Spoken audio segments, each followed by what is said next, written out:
Breaking news రాజాలింగమూర్తి హత్య కేసులో సంచలన విషయాలు బయటకొస్తున్నాయి. ఇప్పటిదాకా పోలీస్ స్టేషన్ ఎదురుగా ఉన్న స్థలం కోసమే హత్య జరిగిందని భావిస్తున్నా అసలు కారణం అది కాదని, హైవేకి ఆనుకుని ఉన్న 50 కోట్ల రూపాయల విలువైన 10 ఎకరాల భూమి విషయంలోనే ఈ హత్య జరిగినట్లు పోలీసులు భావిస్తున్నారు. సుపారీ గ్యాంగ్ తో రాజాలింగమూర్తి హత్యకు స్కెచ్ వేశారని, దీని వెనుక ఓ సూత్రధారి ఉన్నాడనే అనుమానాలు వ్యక్తమవుతున్నాయి. రాజాలింగమూర్తి హత్య, నిందితుల లొంగుబాటు అంతా ఆ సూత్రధారి ప్లాన్ ప్రకారమే జరిగినట్లు సమాచారం. ఆ సూత్రధారి ఎవరనేది తెలుసుకునేందుకు ఇప్పుడు పోలీసులు ప్రయత్నిస్తున్నారు. బీఆర్ఎస్ మాజీ ఎమ్మెల్యే గంట్రా అనుచరుడైన హరిబాబుతో హత్య తర్వాత నిందితులు ఫోన్లో సుదీర్ఘంగా మాట్లాడినట్లు గుర్తించారు. ఇతరుల ఫోన్ల నుంచి బీఆర్ఎస్ లకు ఫోన్లు చేసి మాట్లాడినట్లు కూడా చెప్తున్నారు. ప్రస్తుతం పరారీలో ఉన్న బీఆర్ఎస్ నేత హరిబాబు కోసం పోలీసులు గాలిస్తున్నారు. అతను దొరికితే మరిన్ని కీలక విషయాలు బయటకొచ్చే అవకాశం ఉంది.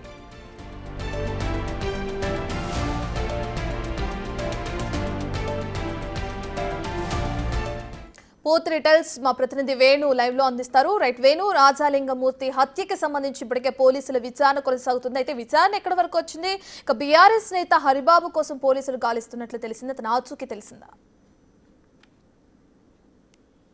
రత్న ప్రస్తుతానికైతే హరిబాబుకు సంబంధించినటువంటి కీలక అనుచరుని పోలీసు అదుపులోకి తీసుకున్నారు. తనతో రహస్యంగా విచారణ జరుపుతూ హరిబాబుకు సంబంధించిన డేటా కూడా సేకరిస్తున్నారు. హరిబాబు కోసం కూడా ఒక ప్రత్యేక బృందం గాలింపు జరుపుతుంది. ఇక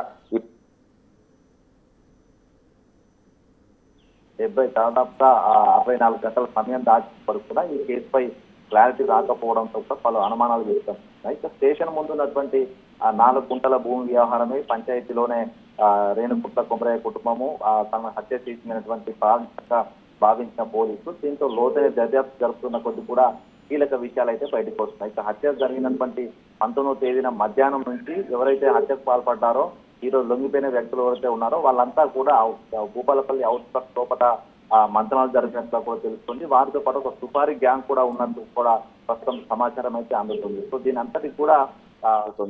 అంతటికి కూడా హత్య తర్వాత లొంగిపోయినటువంటి 2 వ్యక్తులు ఫోన్ సంభాషణలో ఒక థర్డ్ పర్సన్, ఒక ప్రభుత్వ ఉద్యోగికి సంబంధించిన ఫోన్ ద్వారా కూడా హరిబాబుతో మాట్లాడడం, ఆ తర్వాత కీలక బీఆర్ఎస్ సంబంధించిన నేతలతో మాట్లాడడంతో కూడా ఈ యొక్క అనుమానాలన్నిటికీ కూడా బలం చేకూరుతున్న పరిస్థితి కనిపిస్తోంది. అయితే గంటల్లోనే మిస్టరీని ఛేదిస్తాము, 4 పోలీస్ స్టేషన్ ఎదురుగా ఉన్న భూ వ్యవహారంతోనే 15 రోజులుగా వీళ్ళ మధ్య గొడవలు జరుగుతున్నాయి, చంపుతామంటూ ఎవరైతే A1 గా ఉన్నారో ఎఫ్ఐఆర్ లోపల సంజీవ్ అనే వ్యక్తి రాజలింగంను చంపుతానని బెదిరించాడు. సో అతనే చంపాడంటూ కూడా ప్రాథమికంగా భావించారు. కానీ ఇందులో లోతైన దర్యాప్తు జరుపుతున్న కొద్ది కూడా ఈ యొక్క హత్య జరగడము, హత్య తర్వాత ఆ రేణుకుంట్ల ఫ్యామిలీకి సంబంధించిన కొంతమంది మేమే హత్య చేశామంటూ కొంతమంది లొంగిపోవడం, ఇదంతా కూడా ఒక వెనుక ఉన్న ఒక ప్రజాప్రతినిధి చేసినటువంటి స్కెచ్ లో భాగంగానే ఇవన్నీ జరుగుతున్నట్లు కూడా తెలుస్తుంది. ఇక ప్రధానంగా ఈ 2 గుంటలు 4 గుంటలకు సంబంధించిన పంచాయతీ కాకుండా భూపాలపల్లికి సంబంధించి మెయిన్ హైవే కానుకున్నటువంటి దాదాపు 10 ఎకరాలు, దాదాపు 50 కోట్లకు పైగా ధర పలుకుతున్నటువంటి 10 ఎకరాల వ్యవహారమే ఈ హత్యకు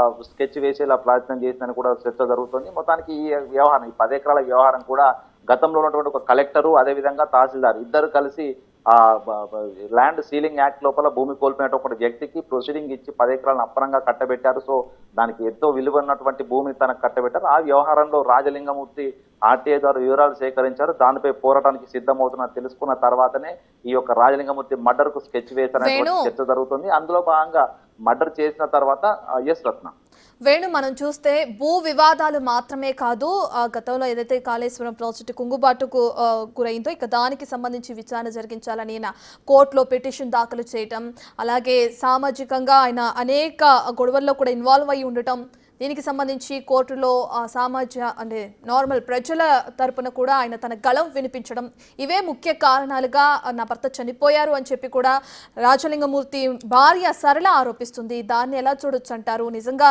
ఆయన కాళేశ్వరం ప్రాజెక్టుకి సంబంధించి తన గళం వినిపించినందుకే ఈ విధంగా హత్యకు గురయ్యారు అనుకోవచ్చు అంటారా, లేదంటే కేవలం భూ వివాదం కారణంగానే ఈ విధంగా హత్యకు గురయ్యారు అనుకోవచ్చు అంటారా?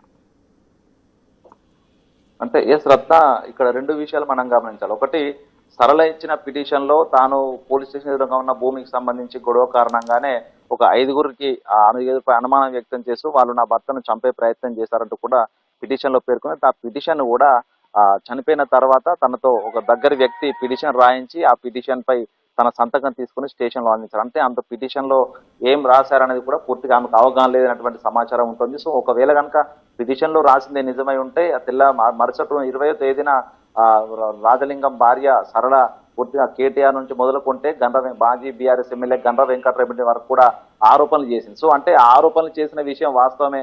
అది ప్రత్యక్షంగా ఆరోపణలు చేసినప్పుడు ఈ పిటిషన్ లో రాసినటువంటి కంటెంట్స్ అన్ని కూడా ఆమెకు సంబంధం లేకుండా రాసిందనే చెప్పాల్సి వస్తుంది. సో మరోవైపు మేడిగడ్డకు సంబంధించి బ్యారేజ్ విషయం లోపల కేసీఆర్ ను కూడా కేసీఆర్ పోరాటం చేస్తున్నాడు నా భర్త, అందుకే అక్కడి నుంచే ఫోన్ ద్వారా సమాచారం ఇచ్చారు చంపాలని చెప్పడంతోనే ఆర్డర్స్ రావడంతోనే ఇక్కడ ఉన్న బీఆర్ఎస్ ఎమ్మెల్యేలు ఇక్కడ హరిబాబుకు సమాచారం ఇచ్చి దీన్ని ఎగ్జిక్యూట్ చేశారంటూ కూడా సరళ ఆరోపణ చేసిందంటే ఇందులోపల గత 5 ఏళ్ల నుంచి కూడా సరళ ఎవరైతే మృతుని భార్య ఉందో ఆమె బీఆర్ఎస్ తోనే ఉంది. బీఆర్ఎస్ సంబంధించిన కీలక నాయకులతో ఆమెకు టచ్ లో ఉంది కాబట్టి అందులో ఏం జరుగుతున్న విషయాలు కూడా ఆమెకు అన్ని తెలిసేస్తారు. సో అందుకే ఆమె కూడా కీలక ఆరోపణలు ఏ విధంగా కన్వర్జేషన్ జరుగుతుందనే విషయాలను ఆమె చెప్తూనే ఆమె ఆరోపణలు చేసింది. ఏకం కేటీఆర్ నుంచి మొదలుకుంటే ఆరోపణ అంటే దీనికి మేడిగడ్డ భార్యకు సంబంధించినటువంటి అక్రమాలపై పోరాటం చేయడం ప్రధాన కారణంగా కూడా తన భార్య సరళ కూడా ఆరోపణ చేస్తూ ఆ యాంగిల్ లోపల పిటిషన్ లేదు. అంటే ఇక్కడ పోలీసుల వైఖరి కూడా కొంత అనుమానాలు తావిచ్చే పరిస్థితి కనిపిస్తూ ఉంది.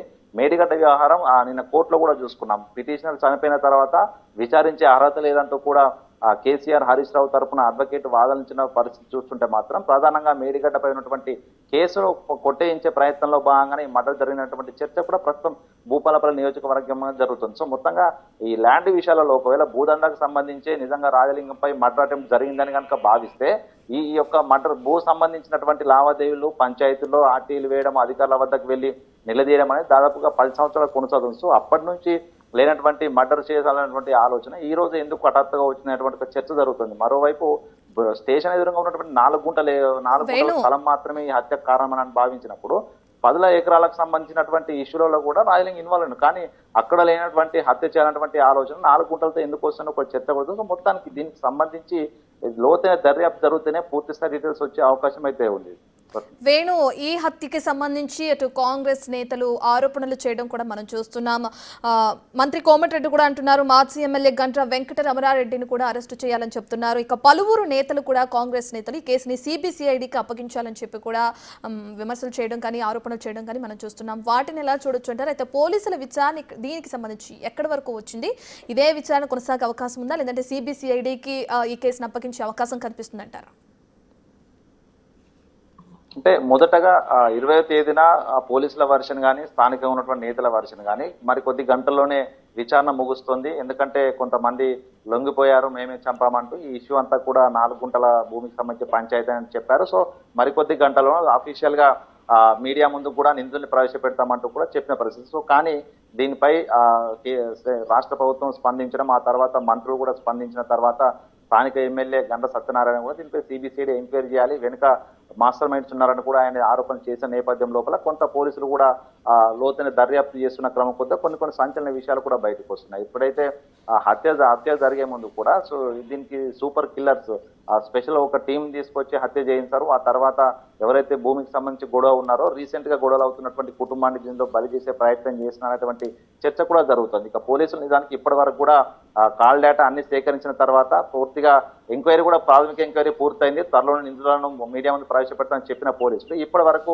19వ తేదీన 7 గంటల ప్రాంతం లోపల జరిగిన మర్డర్కు ఇప్పటి వరకు కూడా 64 గంటల సమయం దాటిపోయింది. అంటే దీని లోపల ఇంకా కొన్ని సంచలన విషయాలు బయటకు వస్తున్న కొద్ది కూడా సంక్లిష్టంగా ఈ యొక్క దర్యాప్తు కొనసాగుతున్న పరిస్థితి. సో దీనిపై ఇప్పటికే బీఆర్ఎస్ నేతలపై మృతుని భార్య ఆరోపణలు చేసింది. దాంతో పాటుగా ప్రస్తుతం హరిబాబు ఎవరైతే గండ్ర వెంకటరమణి కీలక అనుచరుగా ఉన్నాడో హరిబాబు పాత్రగా ఉన్న నేపథ్యం లోపల హరిబాబు వెనుక నడిపించినటువంటి కీలక ప్రజాప్రతినిధులు ఎవరనేది ప్రధానంగా తేలాల్సింది. సో అది తేలే వరకు కూడా దీనికి సంబంధించినటువంటి పూర్తి డీటెయిల్స్ పోలీసు కూడా బయట పెట్టే అవకాశం ఉంది. సో మొత్తంగా అయితే ఒక మాజీ ప్రజాప్రతినిధి, ఒక కీలక నేత దీన్ని అంతా వెనుక నడిపిస్తున్న చర్చ మాత్రం జరుగుతుంది. పోలీసుల ప్రాథమిక విచారణ కూడా అదే బయటపడుతుంది. సో దీనికి సంబంధించి క్లియర్ ఎవిడెన్స్ వస్తేనే పూర్తి డీటెయిల్స్ అన్ని కూడా పోలీసులు కూడా బయటపరిచే అవకాశం అయితే ఉంది.